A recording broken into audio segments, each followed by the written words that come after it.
Hola, soy la doctora Luz Helena Valderrama Orenday y en esta clase vamos a empezar con nuestro bloque de medicina transfusional. Lo que vamos a ver en nuestra clase del día de hoy, pues para empezar va a ser una introducción de manera general, después vamos a hablar un poquito de la epidemiología de las transfusiones a nivel mundial y en México, un poco de lo que se trata la hemovigilancia y ya de ahí nos vamos a pasar a los diferentes hemocomponentes que tenemos. Dentro de estos vamos a revisar concentrado eritrocitario, plasma fresco congelado, crioprecipitados y plaquetas. Y vamos a ir desglosando de cada uno las indicaciones, las dosis, qué situaciones especiales vamos a tener para solicitar algún hemocomponente pues de algún tipo específico, si tenemos que tener algún tipo de precaución en nuestras transfusiones, etcétera. Ya a manera de introducción, vamos a tener que la transfusión sanguínea es una intervención que salva vidas, sin embargo, como todo tratamiento puede resultar en complicaciones agudas o tardías, que vamos a llamar como reacciones asociadas a la transfusión, y esto dentro de ellas podemos tener el riesgo de infecciones transmisibles, como por ejemplo VIH, hepatitis, sífilis, malaria o enfermedad de Chagas. Sin embargo, no solo lo infeccioso va a ser una de estas complicaciones. También actualmente se sabe que nuestra complicación de mayor mortalidad a nivel mundial asociada a una transfusión es la sobrecarga circulatoria, lo cual pues sí es de gravedad, ya que eso nos habla de que no estamos haciendo un buen análisis a la hora de indicar una transfusión. Es por eso que la seguridad del acto transfusional se debe de apoyar de tres pilares fundamentales. Uno, tener una indicación correcta de nuestro hemocomponente, es decir, valorar que cada transfusión que hagamos sí sea para beneficio de nuestros pacientes y que realmente el hecho de tener el riesgo de presentar una complicación sea mucho menor conforme al beneficio que le vamos a otorgar. Esto siempre teniendo en cuenta que el hecho de transfundir un hemocomponente que no es necesario solamente agrega riesgos y no aporta beneficios a nuestro paciente, además de todo el gasto que conlleva a nivel institucional el procesar una unidad. 2. Eh, Saber elegir el hemocomponente idóneo para nuestro paciente. Se ha visto en todos los reportes de hemovigilancia a nivel mundial que gran parte de los errores asociados a la transfusión es una mala indicación, es decir, que nuestro paciente necesite concentrado y se le indique un plasma o se le indiquen plaquetas. Y en tercer lugar, una dosis correcta. Siempre tener en cuenta que debemos utilizar una terapia transfusional restrictiva, es decir, utilizar lo mínimo de hemocomponentes necesarios para dar un beneficio a nuestro paciente y siempre revalorar antes de indicar una segunda transfusión. Va a haber diferentes organizaciones a nivel mundial que van a dar estos reportes de transfusiones de manera anual. El más importante es el que se encuentra en Reino Unido, que es el reporte SHOT. En el reporte del 2022 se dio una cifra estimada de 2.2 millones de hemocomponentes transfundidos, de los cuales 1.600.000 fueron concentrados eritrocitarios y 290.000 productos plaquetarios. En Estados Unidos, el órgano que lleva el control de estas transfusiones va a ser la CDC junto con la Asociación Americana de Bancos de Sangre, los cuales en su reporte del 2018 dieron una cifra de 10.5 millones de concentrados eritrocitarios transfundidos, siendo por día 36.000 unidades. Esto, a comparación de su reporte del 2015, fue un 6.8% menor. En cuanto a las unidades plaquetarias, en este último reporte se da una cifra de 1.9 millones de unidades, pero también a la hora de compararlo con el reporte del 2015 se observa un descenso del 2.3%.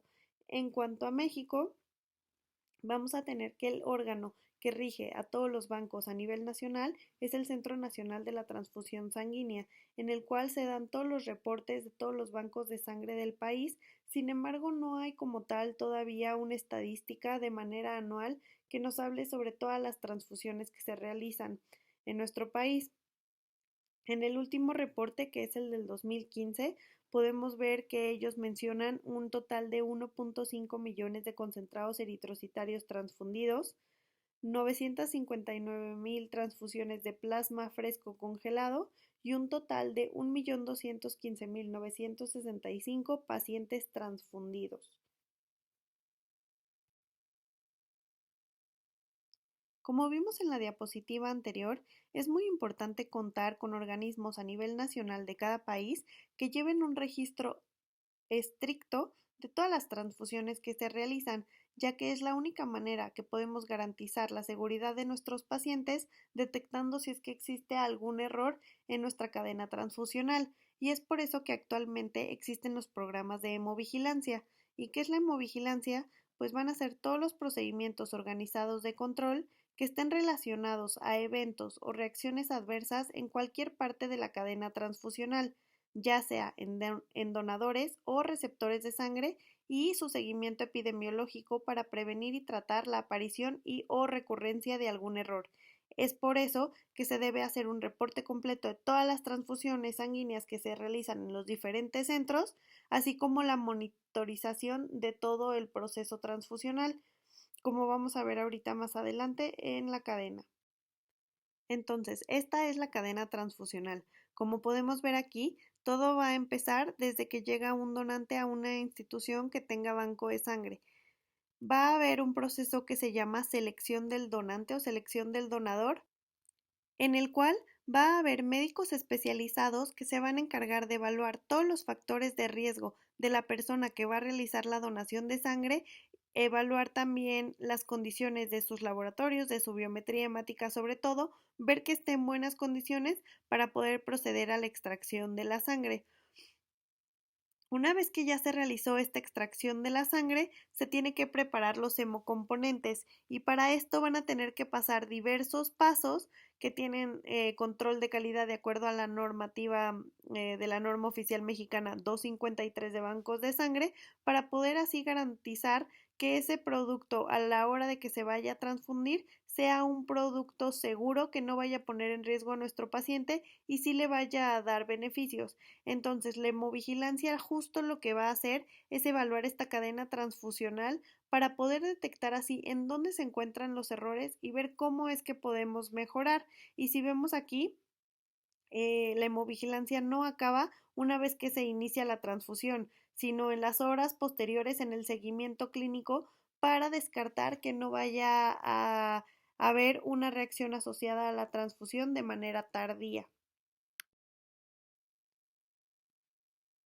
Entonces, ¿qué es lo que queremos en cada unidad de sangre? Tener donantes voluntarios y altruistas. ¿Para qué? Para que se garantice un acceso universal a una sangre segura, porque estos donadores sabemos que van a tener un sentido de responsabilidad, que van a ser gente que va a venir sana, que no tiene prácticas sexuales de riesgo y que nos van a ofrecer una sangre segura. En Latinoamérica, el 36% de las donaciones, solamente el 36%, van a ser de manera altruista. Y si vemos en México, solamente el 7.6%, o sea, prácticamente nada, cuando ya en países de primer mundo la donación altruista es el 90%. Aquí en el Instituto Nacional de Pediatría, que es donde yo trabajo, la donación altruista la tenemos en un 16%, que si bien es más de la media nacional, pues también sigue siendo una cifra bajita.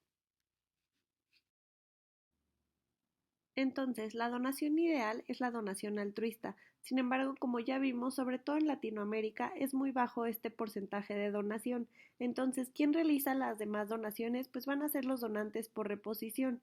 ¿Y por qué esto no es lo ideal? Porque generalmente estos donantes van a ejercer su donación por acción coercitiva, tanto de trabajo social como por los mismos familiares que meten presión, muchas veces ofreciendo hasta dinero para que se cumpla con esta donación. Sistemáticamente van a negar factores de riesgo transfusional, van a mentir sobre sus parejas sexuales, sobre consumo de drogas u otros medicamentos que van a hacer que la sangre no sea segura y que aumente hasta 5 veces el riesgo de presentar una infección transmisible por la transfusión, como puede ser hepatitis B, C, VIH, sífilis, etc. Es por eso que se ha visto en los estudios que estos donantes por reposición van a ser no aptos hasta en un 30 o a un 50%. Es decir, que a la hora que nosotros estamos realizando la historia clínica, que observamos sus laboratorios, va a haber algo que impida su donación. Y pues tener en cuenta que estos donantes por reposición lo que van a querer y su único propósito de la donación es obtener el comprobante. Es por eso que seguimos haciendo énfasis en que la donación debería de ser de manera altruista. Posterior a la donación vamos a estudiar la sangre, ya que una sangre segura es una sangre estudiada y de acuerdo a la norma oficial 253 tenemos que realizar serología para al menos 5 entidades, que son hepatitis B, C, VIH, sífilis y enfermedad de Chagas. De acuerdo a la población que maneje cada centro transfusional se pueden agregar pruebas extra como son para malaria, brucelas, citomegalovirus y toxoplasma.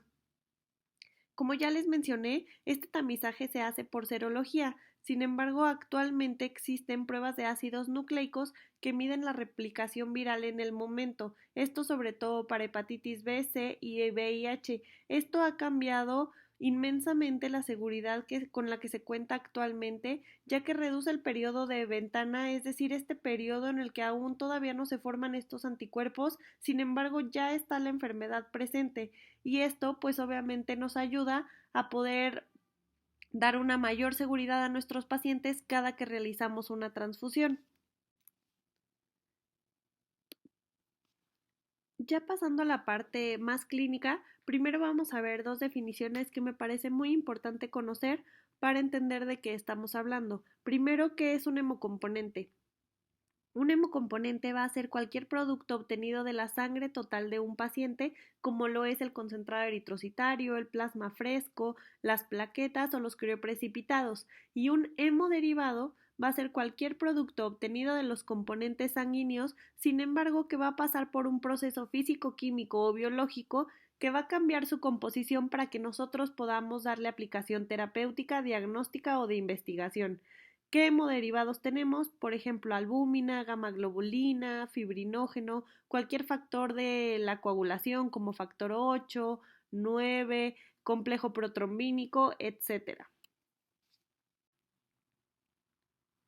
Ya hablando de los hemocomponentes como tal, quiero enseñarles esta imagen de aquí de la izquierda. Esta bolsa es lo que obtenemos de cualquier donador. Es una bolsa de sangre total. Sin embargo, para que nosotros podamos transfundirla, tiene que pasar por diversos procedimientos, como ya habíamos visto en la cadena transfusional, en el cual se va a llevar a cabo su procesamiento y fraccionamiento. Esta es la bolsa posterior a una centrifugación y ya lista para empezar a fraccionarse. Como vemos aquí en la parte de abajo quedan condensados todos los eritrocitos.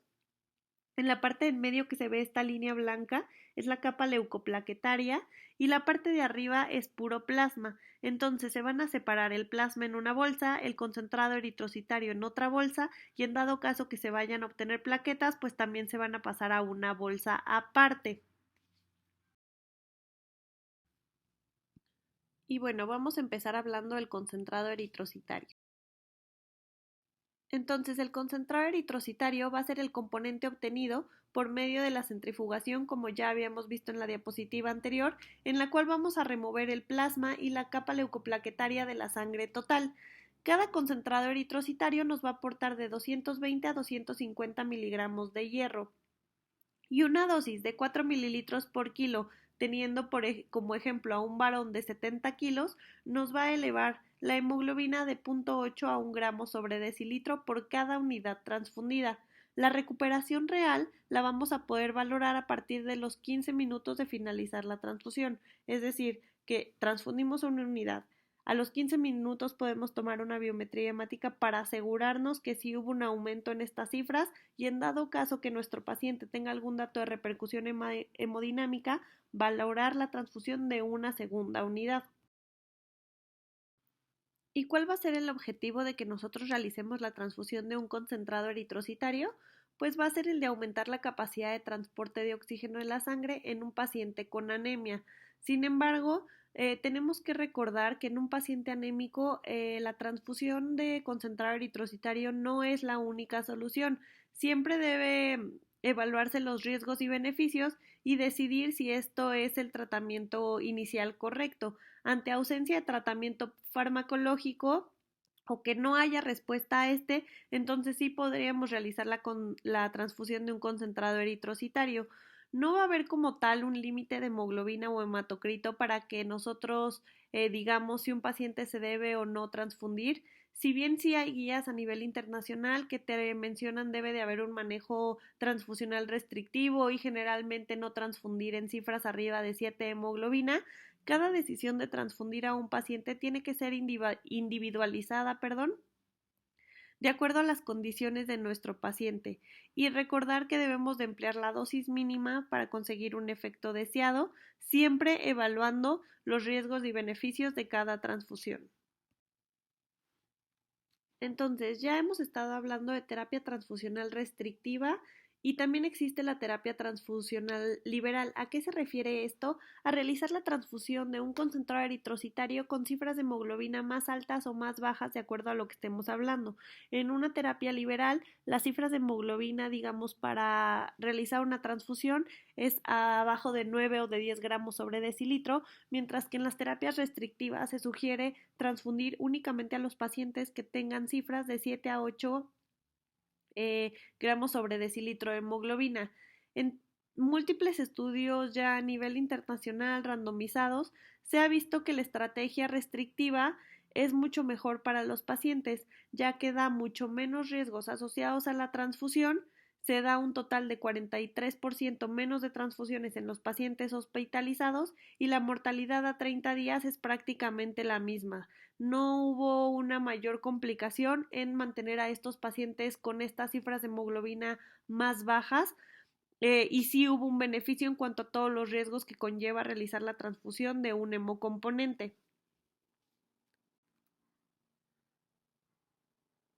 Entonces, en adultos, ¿cuál va a ser la indicación general de transfundir un concentrado eritrocitario?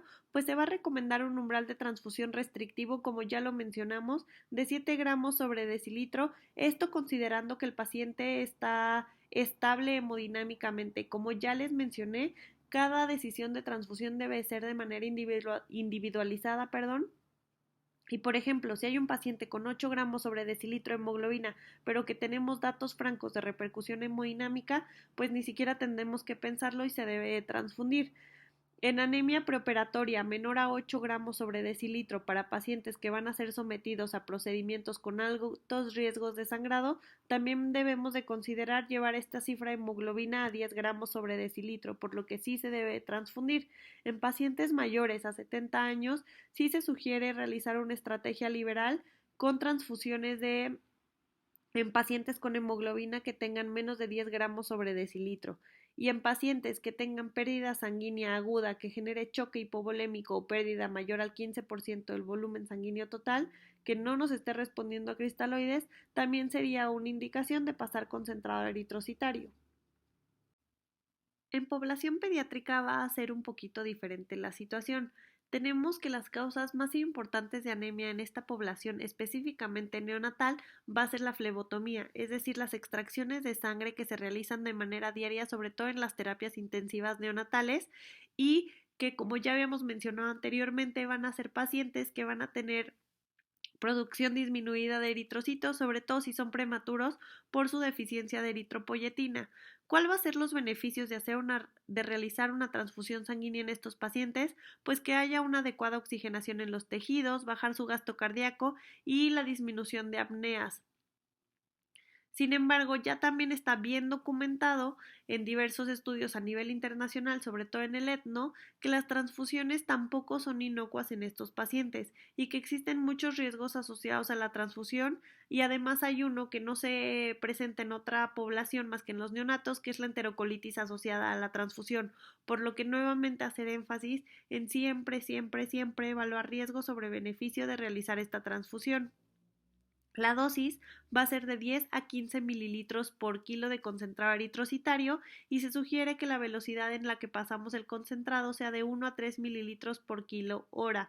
Como vamos a ver, aquí las cifras para realizar la transfusión va a depender de los días de vida y si el paciente tiene ventilación mecánica o no. Por ejemplo, Aquí en las primeras 24 horas, si nuestro paciente está con ventilación mecánica y tiene menos de 12 gramos sobre decilitro de hemoglobina, sí estaría indicada una transfusión. Sin embargo, ya para los 15 días de vida, si vemos que este paciente aún persiste con ventilación mecánica, ya las cifras de hemoglobina van bajando a solamente requerir transfusión o sugerir transfusión debajo de los 10 gramos sobre decilitro, teniendo en cuenta que si es un paciente que no está con apoyo ventilatorio, pues prácticamente las cifras ya pasan a lo normal de los demás pacientes pediátricos, que sería menor a 7.5 gramos sobre decilitro.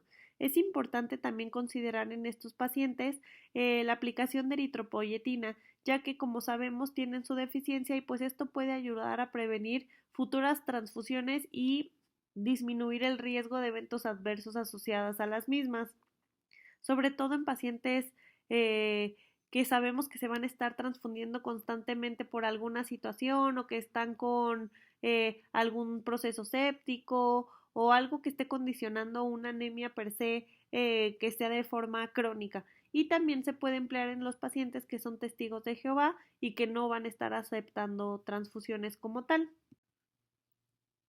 Y ya hablando específicamente de población pediátrica, tenemos este consenso que se llama TAXI, que es donde se reunieron varios expertos de diferentes especialidades en manejo pediátrico para hacer unas guías de soporte transfusional. Estas se realizaron en el 2018 y nos ponen este algoritmo que me parece muy sencillo, sobre todo para la transfusión en paciente crítico. Como vemos aquí, si es un paciente que tiene hemoglobina menor a 5 gramos sobre decilitro, no hay duda, lo debemos de transfundir. Esto sobre todo por el impacto en la oxigenación a nivel tisular que representa este grado de anemia. En un paciente que tenga de 5 a 7 gramos sobre decilitro, pero que tiene repercusión hemodinámica, también sin pensarlo debemos transfundirlo. Sin embargo, donde ya se vuelve un poco más compleja la decisión de si debemos transfundir o no a un paciente es en estos que tienen mayor a 7 gramos sobre decilitro, que es lo que hemos estado viendo más o menos como corte en cuanto a terapia restrictiva transfusional.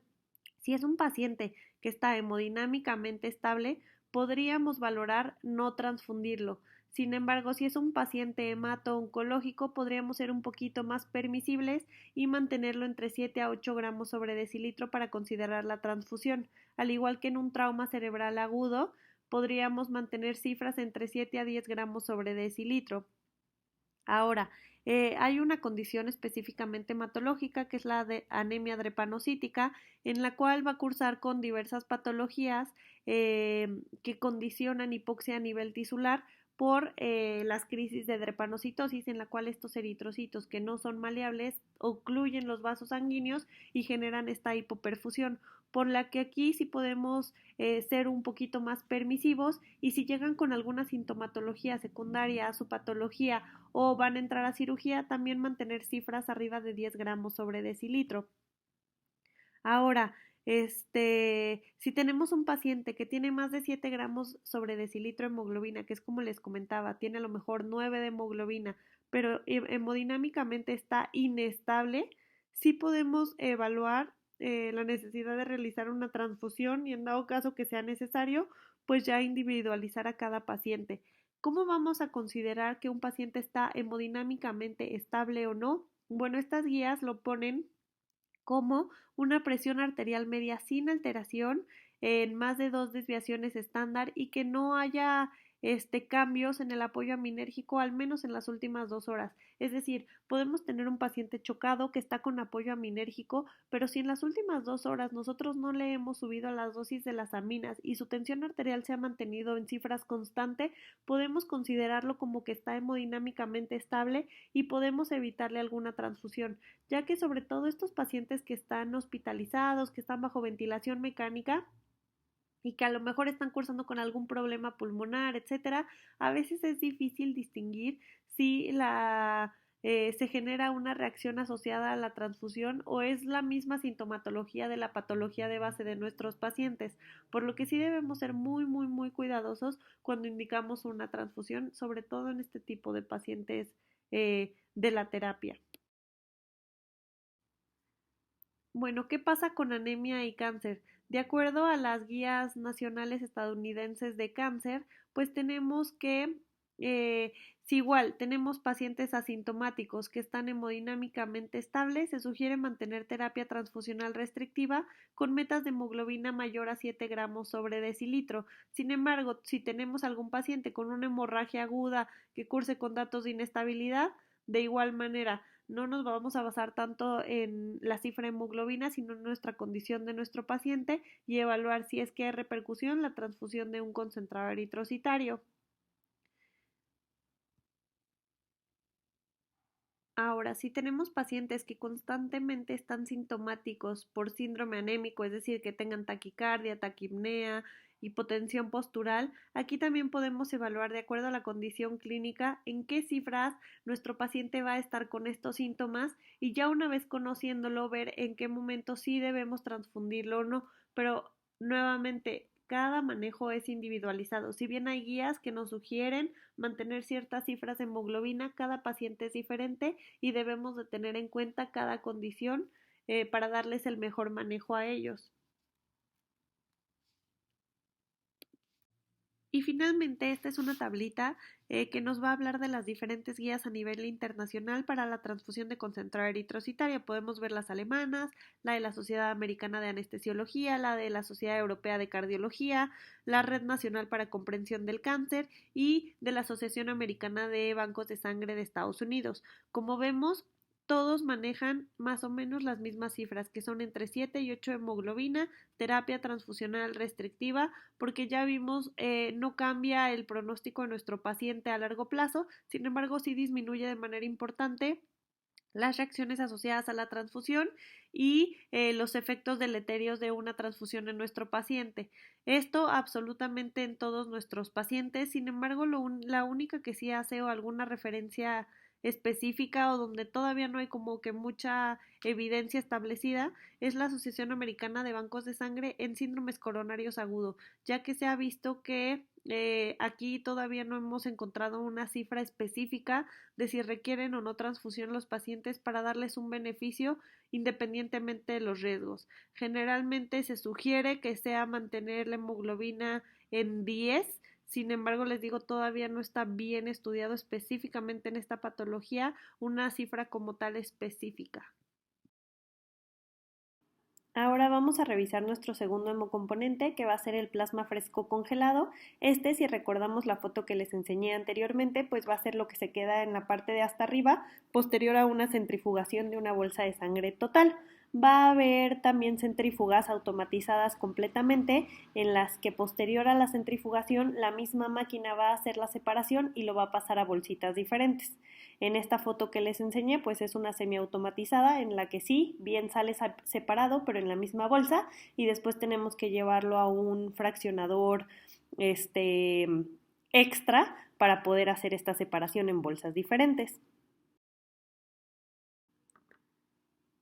Ahora, ¿qué es el plasma fresco congelado? Pues va a ser este componente líquido de la sangre total que obtenemos una vez que retiramos todos los elementos formes o celulares y que necesitamos congelar preferentemente en las primeras 6 horas posterior a su obtención. ¿Por qué va a ser importante esta congelación oportuna? Porque el plasma se va a componer de todos los factores de la coagulación, de anticoagulantes naturales, así como de fibrinógeno, y específicamente los factores 7 y 8 de la coagulación van a ser termolábiles, lo que va a generar que si nosotros no lo congelamos a tiempo, estos factores se consuman y se disminuyan sus niveles. Y cuando nosotros requiramos hacer la transfusión de este plasma fresco congelado, sobre todo pues para pacientes que tienen alguna de estas deficiencias, pues va a ser un plasma que no nos va a servir de nada. Además, este plasma fresco congelado también va a estar formado por proteínas del plasma, entre ellas las más importantes, pues albúminas, inmunoglobulinas.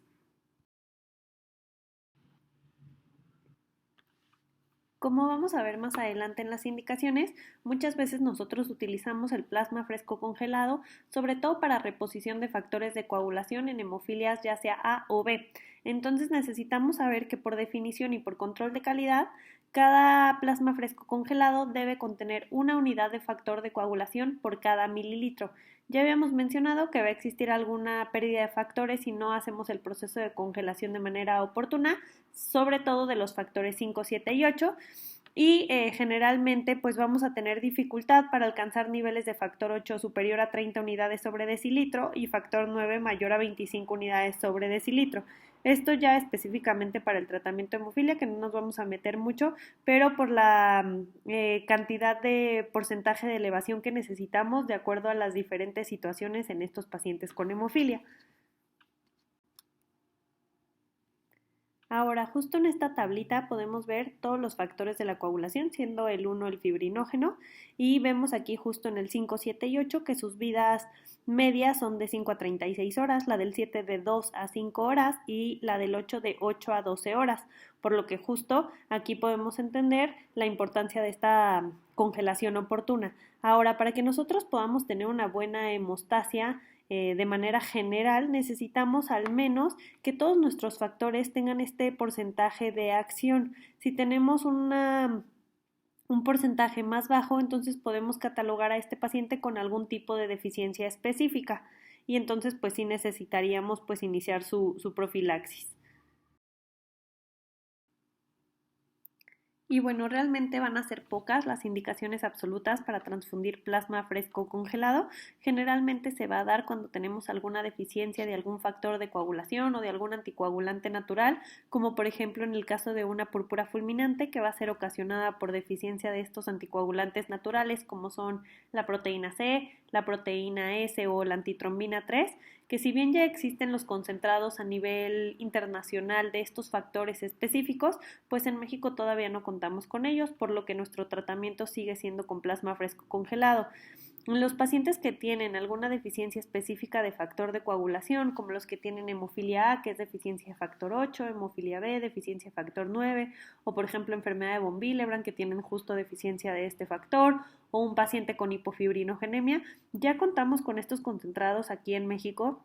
Sin embargo, no todos los hospitales tienen acceso a ellos, sobre todo los que sí son los institutos, algunos de los institutos nacionales, porque no todos, hospitales de tercer nivel del IMSS, y pues fuera de ahí el resto del país pues es de difícil acceso para tratar estas patologías, por lo que si tenemos pacientes de este tipo, pues nuestra profilaxis la tendríamos que iniciar también con plasma fresco congelado.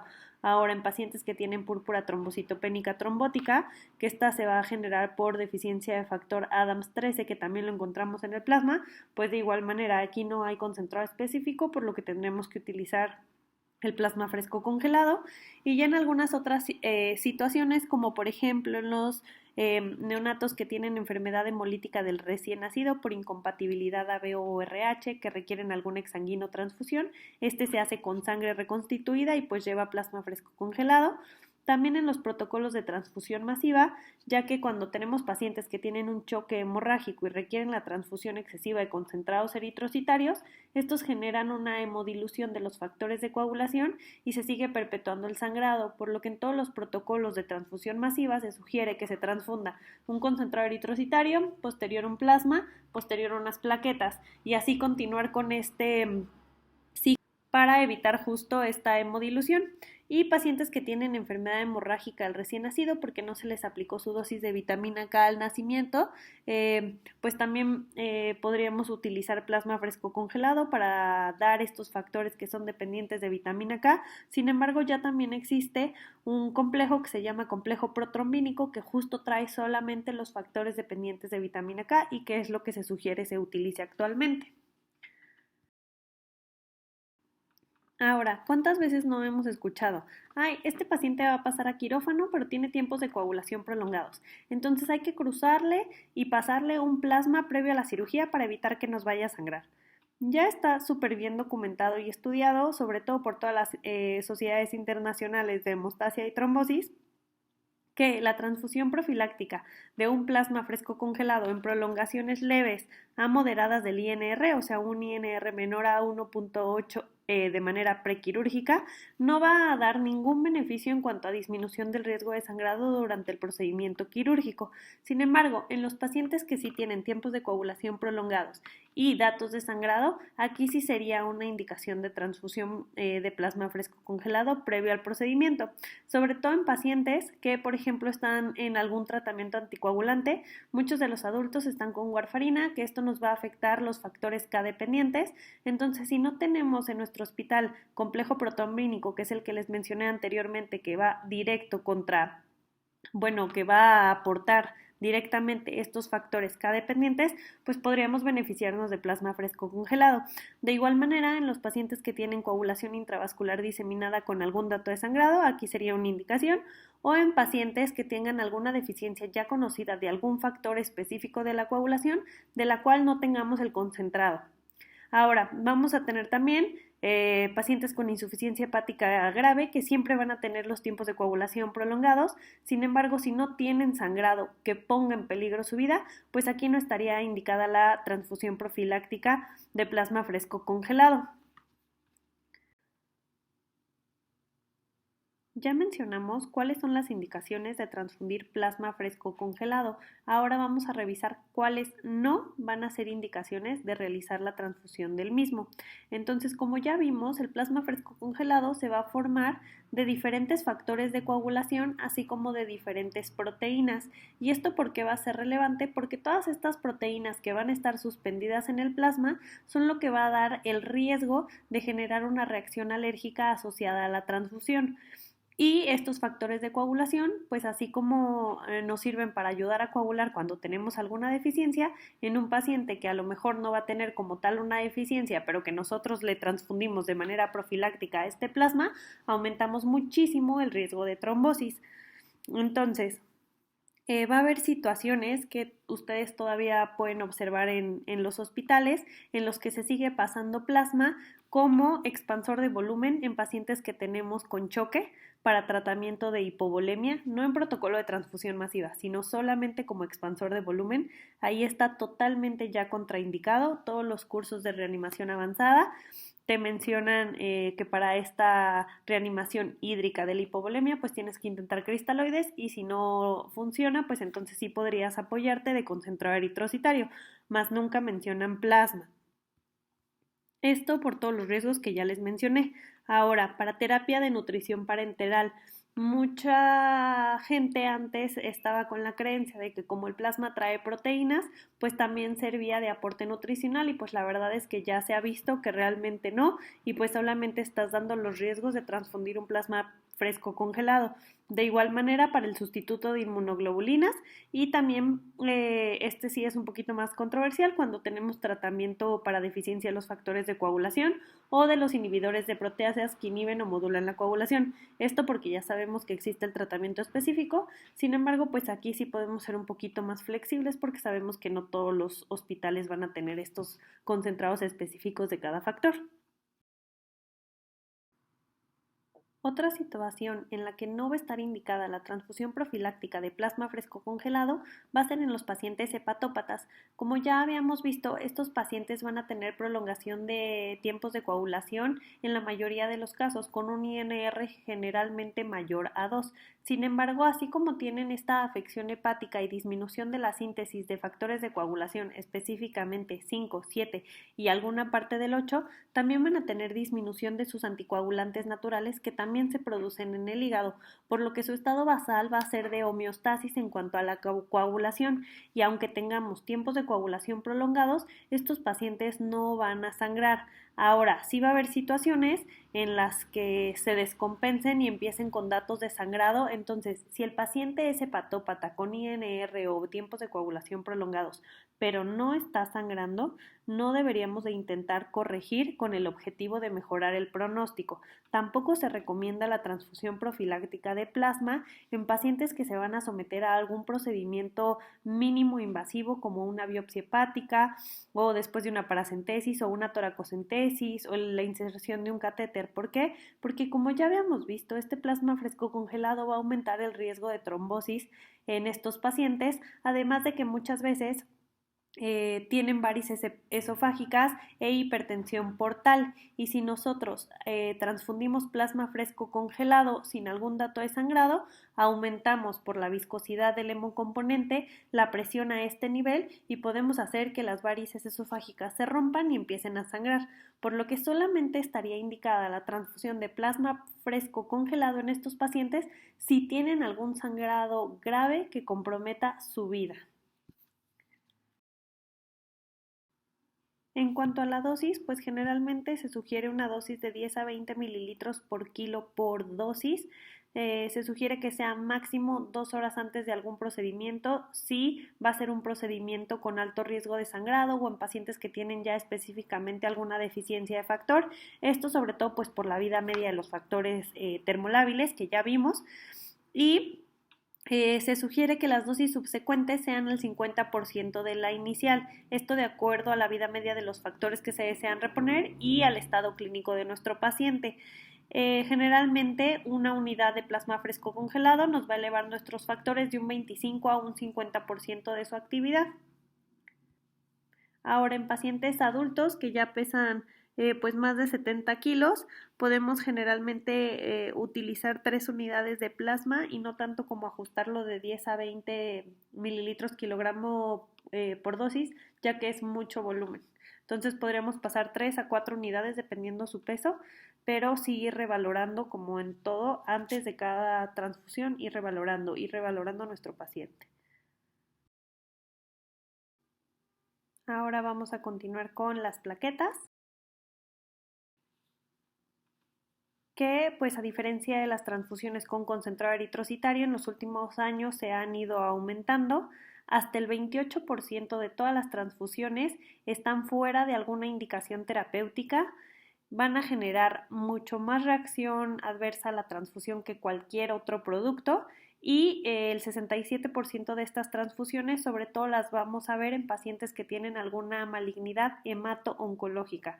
Entonces es por eso que es de suma importancia conocer cuáles son las indicaciones verdaderas para esta transfusión, para no estar transfundiendo a todos los pacientes y dándoles un riesgo que es innecesario. En cuanto a las indicaciones generales para la transfusión de aféresis plaquetaria o concentrado plaquetario, actualmente ya existen muchas guías a nivel internacional que nos hablan de cómo guiar nuestra transfusión de manera profiláctica o terapéutica en diferentes poblaciones, ya sean pacientes hemato-oncológicos, pacientes post-trasplante, pacientes que tienen afecciones cualitativas de las plaquetas, pacientes pediátricos, etc. Sin embargo, todas convergen más o menos en lo mismo. Para realizar una transfusión profiláctica, es decir, una transfusión en un paciente que no tiene datos de sangrado, las cifras plaquetarias deberían de estar menor a 10,000. Si vamos a colocar un catéter venoso central, si tenemos cifras mayor a 20,000, es seguro y no requerimos realizar ninguna transfusión. Y, por ejemplo, si estamos hablando de una punción lumbar diagnóstica, sí debemos transfundir si tenemos cifras menores a 50,000. De igual manera, si vamos a realizar una cirugía mayor de no neuroeje, podemos estar seguros que si tiene cifras mayor a 50,000, podemos operarlo sin ningún problema y no requiere transfusión. Aquí voy a hacer un paréntesis porque muchas veces los anestesiólogos o los cirujanos quieren realizar pues alguna LAPE, alguna resección de alguna parte del intestino o alguna apéndice o alguna vesícula, y el paciente tiene 80,000, 100,000 plaquetas y no lo quieren pasar a quirófano por eso, cuando ya está súper bien estudiado en todas las guías internacionales que una cirugía mayor que no es de neuroeje es seguro pasarlo si tiene más de 50,000 plaquetas, y solo si está por abajo de este límite requeriría la transfusión de una aféresis profiláctica. De igual manera, para pacientes que se van a someter a endoscopía, pero hay toma de biopsia, se sugieren cifras mayores a 50,000. Si es endoscopía pura sin biopsia, con cifras mayores a 30 es más que suficiente. Sin embargo, en pacientes que tienen algún uso de antiagregantes plaquetarios y además una hemorragia intracraneal, aquí sí todavía no hay alguna cifra como tal establecida, por lo que se deja un poquito más a criterio del especialista, que sería el anestesiólogo o el cirujano que va a entrar con el paciente. Sin embargo, ya vimos que en todos los demás procedimientos la verdad es que sí está muy bien establecido ya.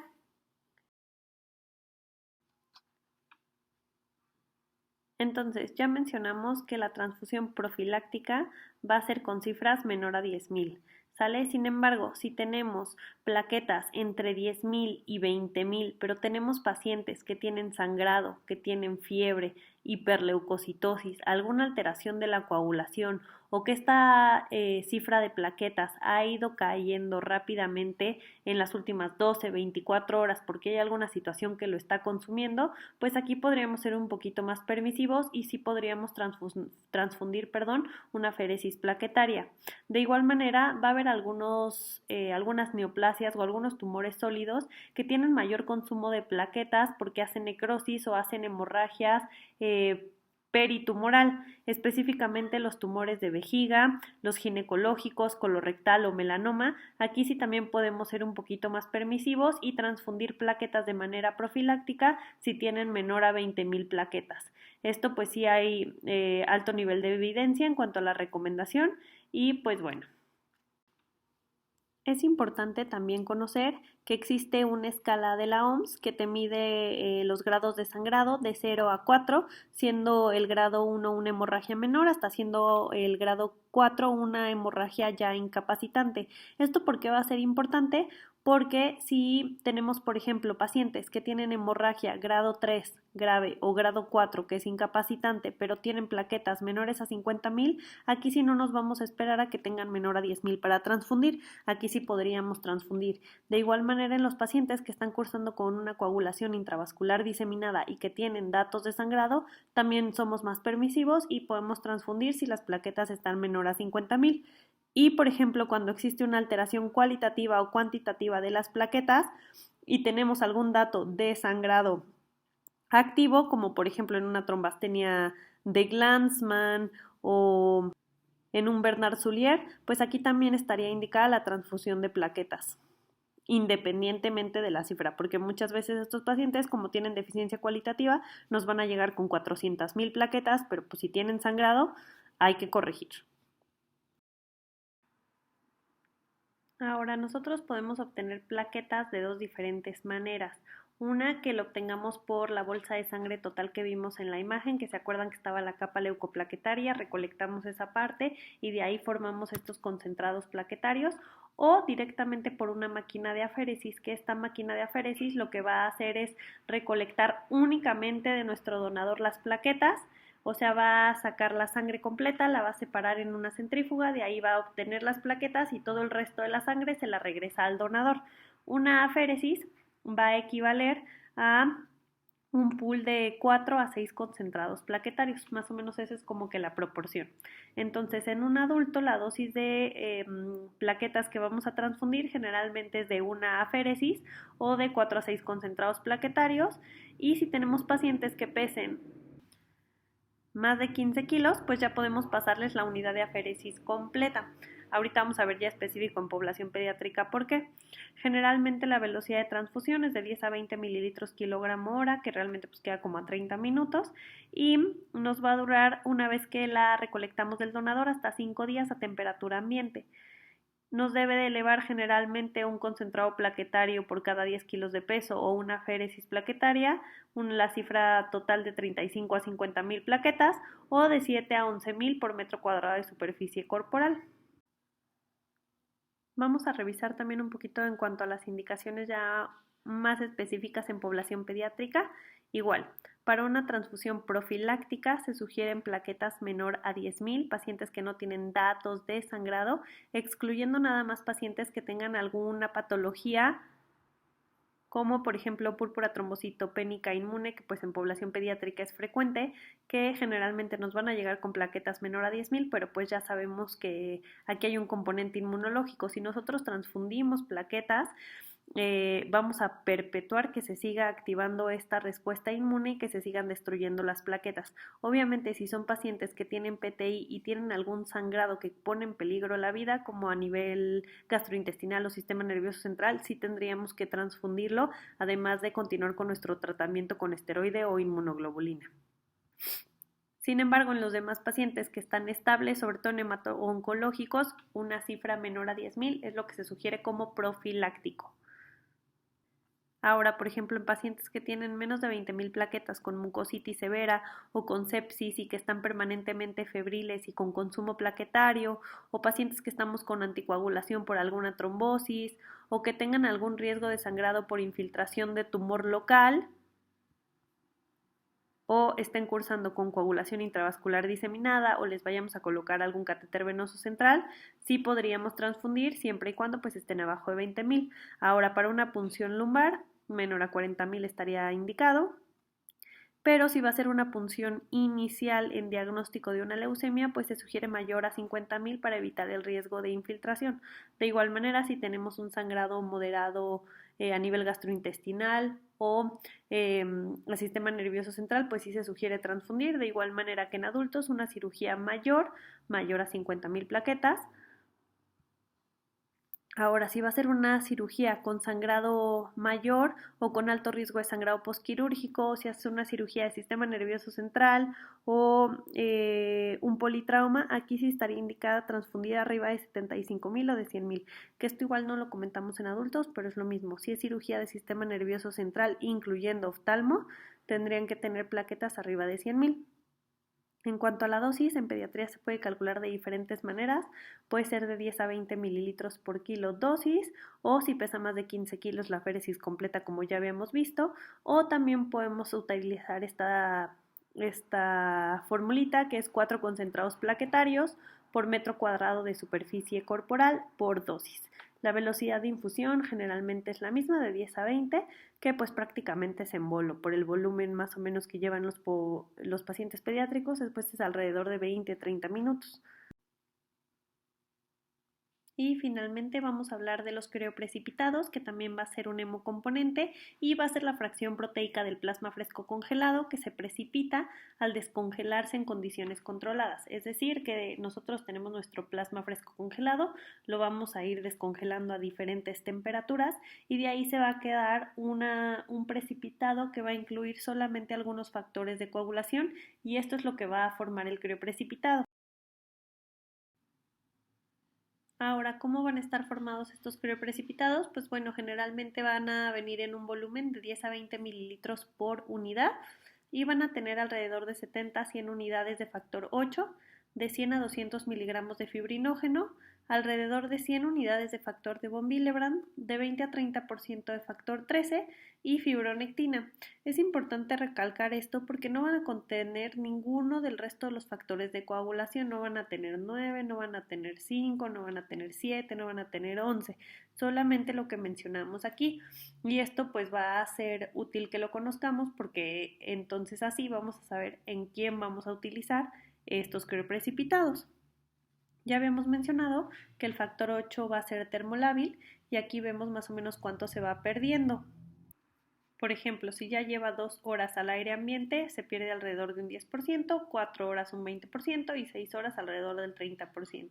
Ahora, ¿cómo vamos a dosificarlo? Pues generalmente se recomienda una unidad de crioprecipitado por cada 10 kilos de peso y en adultos se va a utilizar una dosis estándar de alrededor de un pool de 8 a 10 unidades.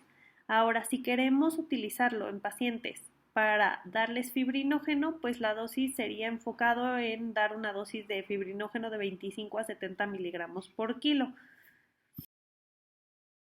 Y en cuanto a las indicaciones de acuerdo a la Asociación Americana de Bancos de Sangre, pues se va a utilizar en pacientes que tengan fibrinógeno sérico menor a 100 miligramos sobre decilitro, pacientes que tengan coagulación intravascular diseminada con datos de sangrado y que estén consumiendo fibrinógeno, pacientes que tengan alguna deficiencia de factor como 8, 13 o von Willebrand, que recordemos son los únicos 3 factores que vienen en los crioprecipitados, o pacientes que tengan alguna hipofibrinogenemia o disfibrinogenemia, ya sea congénita o adquirida. Pacientes también que tengan transfusión masiva, porque como ya habíamos platicado, generalmente van a estar en un estado de hemodilución que se va a llevar factores de coagulación, incluyendo el fibrinógeno, por lo que es importante también reponerlo en esta situación. Ahora ya habíamos visto que cada unidad contiene alrededor de 100 unidades de factor 8, por lo que un pool de 3 a 10 unidades va a contener de 300 a 1000 unidades de factor 8 y esto va a ser importante, sobre todo porque este hemocomponente lo podemos utilizar para hemofilia A y evitamos pasarle el plasma fresco congelado y evitar el riesgo de generar alguna reacción alérgica o pues estarle pasando algunos otros factores que pues realmente el paciente no necesita más que su factor 8. La dosis ya habíamos mencionado en adultos es de 10 unidades o 2 pool de 5 unidades y también lo podemos utilizar basados o guiados de acuerdo a pruebas viscoelásticas que nos miden la coagulación en ese mismo momento y que tengan alguna deficiencia ya sea cuali o cuantitativa en alguno de sus parámetros. El tiempo de infusión generalmente va a ser en bolo de 20 a 30 minutos.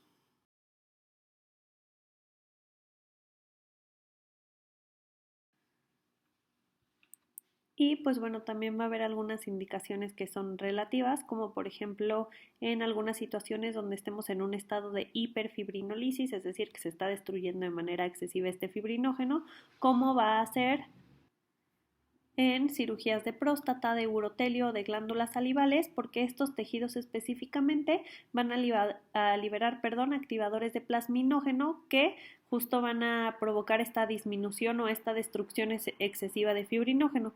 También en agentes quimioterapéuticos, como lo es la L-asparginasa, este sería solo en dado que nuestro paciente tenga algún dato de sangrado o también se ha visto alguna utilidad, aunque realmente todavía no hay suficiente evidencia, en pacientes que son sometidos a cirugías de hígado y que a la hora de intentar hacer el cierre quirúrgico hay sangrado que no cede con la sutura, entonces se puede aplicar de manera local ahí en la herida para disminuir que siga sangrando.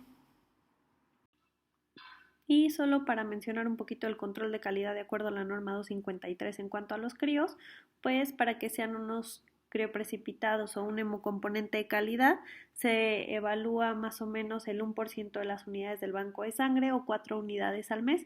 Esto pues generalmente también aplica para plaquetas o para plasma fresco congelado, en el cual se realiza la medición de los diferentes factores. Por ejemplo, para los críos deben de tener un von Willebrand mayor a 100 unidades por unidad, un fibrinógeno entre 140 y 150 miligramos por unidad y un factor 8 mayor a 70 unidades por unidad. Nada más vemos aquí un poquito la diferencia con los controles de calidad de acuerdo a la Asociación Americana, que suben un poquito la dosificación de factor 8 y de fibrinógeno en cuanto a la unidad.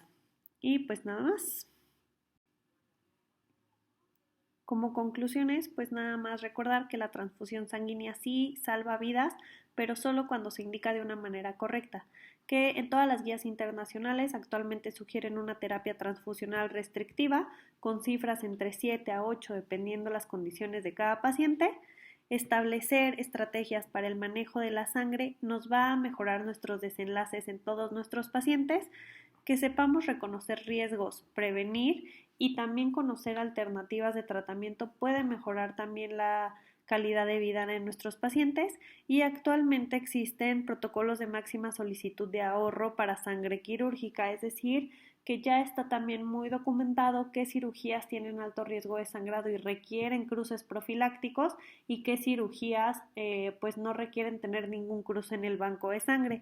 Esto en algunos centros hospitalarios pues ha logrado que se ahorre dinero, trabajo y tiempo sin comprometer la salud de nuestros pacientes. Y finalmente les voy a dejar esta tablita de compatibilidad sanguínea para que de acuerdo a los diferentes tipos de sangre nosotros sepamos a quién le puede donar y de quién puede recibir sangre. No nos vamos a meter en este tema porque es algo muy extenso en cuanto a inmunohematología, pero sí por lo menos para que ustedes la tengan y así si algún día pues tienen alguna duda la puedan responder. Y solamente recuerden que la mejor transfusión es la que no se hace y pues esto sería todo para la clase de hoy. Igual si tienen alguna duda ya saben, me pueden mandar algún correo y sin problema la contestamos. Gracias.